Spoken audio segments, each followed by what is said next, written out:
How to change your Line password. In today's video, I'm going to show you how to change your Line account password, a smart move for keeping your chats and personal info secure.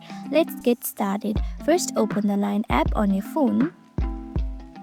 Then here tap on the Home tab at the bottom left corner.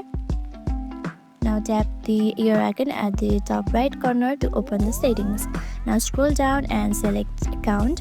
Tap on it. Now you can see password right here. Tap on password. You will be asked to enter your Face ID. Enter it. Now you can change your password. Okay, enter your new password here. Confirm it again by typing your password again.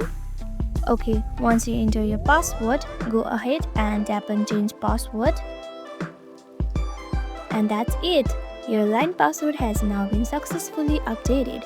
Remember to always keep your password private and change it regularly for better security.